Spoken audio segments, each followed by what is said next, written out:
Hey, what's going on? Jim from Grassroots Piano, everything about rhythm today. I'm going to touch upon it. There's a lot to talk about, and I don't want this video to go too long. But one of the things that you should all know about me, I've been teaching music for now 33 years.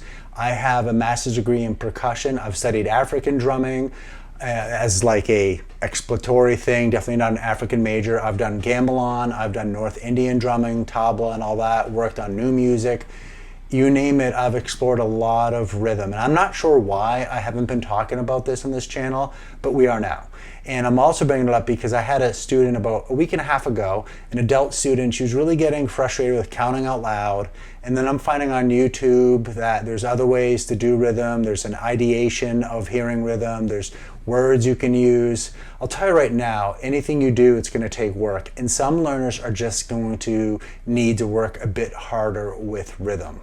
I have felt for many, many years, before YouTube was around, that rhythm oftentimes gets neglected. And I also see it in the rehearsal room when I'm working with different ensembles, from someone playing piano to clarinet to flute. People, for some reason, in this hemisphere of the world, rhythm is there, but it's not in the forefront.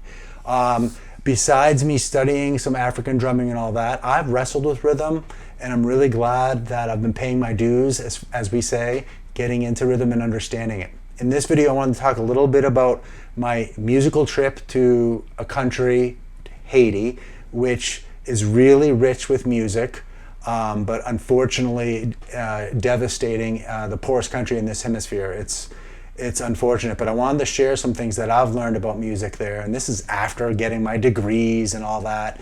And then also share some of the things that I've seen and helped students overcome rhythm. So I'm going to share some tips and also do some playing and go under the hood a little bit and see what happens. I'm so excited about rhythm. I'm going to try to keep this simple for now, but I'm going to do a few of these videos. So if you like this, definitely consider subscribing if we're a good fit. If not, no hard feelings.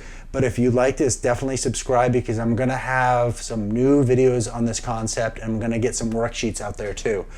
All right, one thing I want to mention about is this is me, I don't know, yes, younger me, back in Haiti, and this is Michelle. She only could speak Creole, and we were doing like a hand rhythm percussion thing, playing mallets there and some piano. That was a beautiful time. Although we couldn't connect with language, we were connecting with music. And the skills that she had with internalization was bar none. We've heard this from other YouTubers. One YouTuber I came across, music educator Rebecca Bogart, I think. Sorry. She's right. Rhythm is about movement. And I definitely had a moment here. Remember, I'm in Haiti, and this is, I don't know if you can see me, but this is me dancing. They have every Sunday night like a big music festive dancing. And I will tell you right now, any age, music, dancing, movement is where it's at. And I was blown away. All these kids made a big circle around me, and I'm dancing. It looks like there's a little fire coming out of my mouth. I was a brave guy. It was actually one of the highlights of my life. And it was just about celebrating. They seen this old guy celebrating movement and music, and really something so enriching with that. One of the things I want to talk about right now, sometimes us learners, we always want to find something that we can get a quick fix to. One of the things that you want to do is listen. Listen to different styles of music. Also, if you can, if you're at that level, play a few different styles of music. And then besides listening, record yourself and listen back. And when I say record, I don't mean that it's supposed to be polished. You can learn a lot by hearing your hiccups with the beat, if you will, or maybe your rhythm is stuttering. I wanted to get into some stuff, and one of them is it's time to talk about accountability. I have found that many learners, we will spend a lot of time at learning patterns, notes, fingerings, spending a lot of time visually getting where our hands go. I have seen that many, many times. But do we spend a good amount of time on rhythm, taking the structure down? So the accountability has to be there. Oftentimes learners can't hear their mistakes. One of the reasons they're playing music that's too hard, which we're going to talk about. A lot of learners, they do blame the piece and the metronome. The metronome is a whole animal and a whole lesson within itself. You just don't get a metronome and click and you think it's going to be great. It takes a skill and time. Quick little fix here with the metronome, do something really easy. Set the metronome on and do a 5-finger exercise. Think about quarter notes and eighth notes. All right, so being honest and being clear with your goals. If you're playing something really simple, I just finished a lesson earlier today, and if you're just doing a simple warm-up with whole notes, are you internalizing those beats? That is important because in my mind, in the world that I work in with a lot of people, we're really busy. Music makes you get in the moment, and you get to stop and you get to own your relationship on what you're creating and how you're hearing the beat. That comes back when you record it. Definitely, it's worth repeating until I die. You gotta slow down, repeat until it sticks. And then there's a point where if you're repeating it too much and if it's not working, then you just gotta take a break and come back to it. It's not always going to be a light bulb situation, especially with rhythm. By the way, on a side note, some say everyone's good at rhythm, it's the teacher. I think there's some truth to that, but we have to be careful because I just don't think that the teacher will help with the rhythm, but there's only so much time in your lesson or in a method book, and this is where the accountability comes in. You might want to practice, pick a practice session and figuring out what you want to do with your rhythm in that lesson, which I'm going to go to the piano in a second. And rhythm is not talent, definitely, it's consistency. You know, I'm not the world's best singer, but I can sing some, and I was awful at it at first, but with practice I got it. Same thing with rhythm. All right, so I have this up on the screen. I'm gonna go to the piano. You can see it's a vocal part and also a piano part, and I'm just gonna play a simple thing, and I might even, I'll leave it like this. I'm just gonna play these few bars. And I'm gonna play it, and then I'm gonna talk about what was going on with my rhythm. All right, so here I go.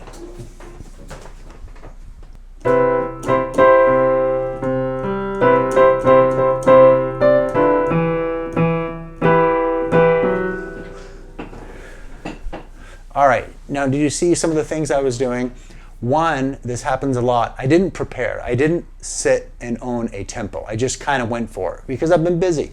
Not all of us do that, but I've seen many students do that. So you got to really glance at the music, and if you know it, your fingers know the notes, but what about the feel? What about the groove?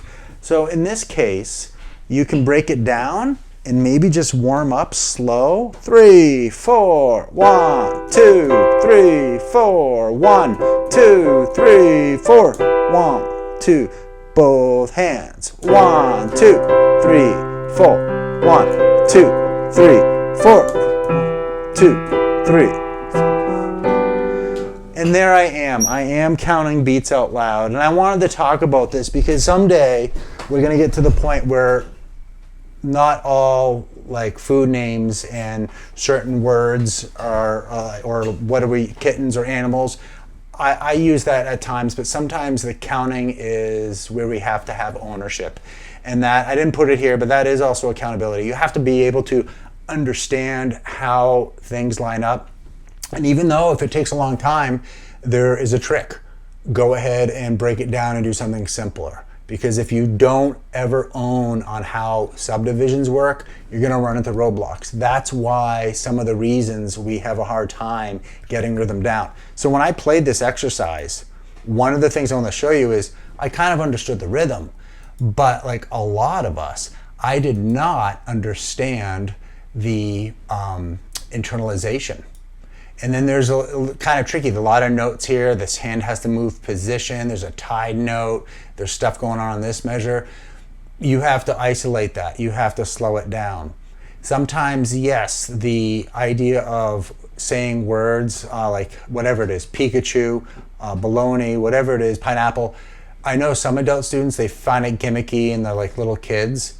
I know when I do 16th notes, like if they're quintuplets, I do some North Indian rhythms that I've learned, like taki tenege, because it sounds fast on the tongue. You just have to make sure that you're accountable and you are deliberate, knowing what you're doing. So this goes into this concept, internalization. We got to feel the beat. We got to move. We can analyze stuff to an extent where it can be paralyzing. And when I say paralyzing, I mean to the point like, well, should I tap my foot? Should I not? You know what? If it feels good, just move. Tap your foot, left foot. Move to the music. Record yourself. These sessions aren't gonna, when you sit down, you're having some rhythmic issues, that's okay. Just get into it and improve. And remember, the improvement thing is measured in small increments. The internalization, sway, tap, move. I had the student the other day, they were kind of moving and dancing and they were really shy, but when they were doing music, it was awesome. You can clap and tap rhythms of the piano. One thing I didn't put here that's really important that I don't think enough teachers talk about, sing. Sing the part. Break it up, look at it differently. I guarantee you, every person that spends 30 minutes practicing, 40 minutes, how much do they do rhythm? They might write in the counts, they might clap a little bit, but are you really being accountable and deliberate with the rhythm? And it's not something that you should do at the back end after you have a piece. Why not work on it right away? I hope this is helping. If it is, it's time for me to say, hit that like button, yes. And then also, if you want to internalize before counting, making sure you where the beat is. And that's exactly it. When I went to Haiti, this was all about movement and celebration. Some of the students could read well, some of them had a hard time. I don't have a video of it, I wish I did. There was also like a big, I can't remember the band's, not a rah-rah band, but like outdoor music with percussion, drums, horns. There was about 500 of us walking around the town, playing and dancing and moving. It was so enlightening. I'll have to dig up some more photos. All right, this one is important. I want to leave this one for the last part because it is starting off simple. Really simple. Did you hear me? Really simple. This is the number one reason where students don't earn their keep with rhythm and internalization. And they are different. That's why I'm going to make a lot of videos on this. You want to start off simple, especially work with a metronome.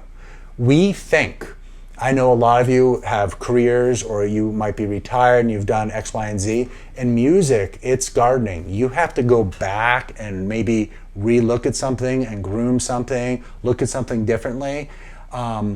Yes, we do move in stepwise motion. And even for those who take exams, hopefully your teacher is saying, well, we can go back and review this book. That or that piece, whatever it is. Because you need to practice holding long notes. Piano being so percussive, we're always doing this. We're not using, we should, it's another conversation, we're not using our breath when we're playing. We're just doing this versus a flute player or a singer. We have to be very careful, making sure that we're understanding what the sound is. And also, when you're playing, when you see a quarter rest, don't think stop, please don't, or a half rest. You're not stopping, you're feeling the beat, you're feeling the music. It's just a phrase. So let's just quickly review because there's a few different learners on my channel. There's some that are kind of dialed in on what I do, some are brand new. If you're brand new, make sure you understand the basic values and you're not doing anything wrong if you're counting. You're not. You're not doing anything wrong if you're using pineapple, as long as it's clicking and making sense. What you need to do is listen and record yourself. I'll come up with like a little rhythm blueprint and some ideas and share some of the things that I've run into as a learner myself for years, but also a teacher that I've observed for a few decades. And as you know, you hear this all the time, just one hand at a time, but it's also how are you doing it one hand at a time? Are you understanding your goals? Did you understand that half rest, or did you just bypass the half rest? That's common because we wanna get that finger ring, and then we forget about the half rest, and then we go somewhere else. I just made that up. So the basics, which we don't always see on YouTube, but hopefully we will, maybe if you like what I'm doing. So I'd like to talk more about rhythm and get into some other playing and concepts. Let me know what you think, and I wish everyone well. Bye for now. Happy practicing. And remember, we're not worried about perfection. We're worried about progress. Take care. Bye-bye.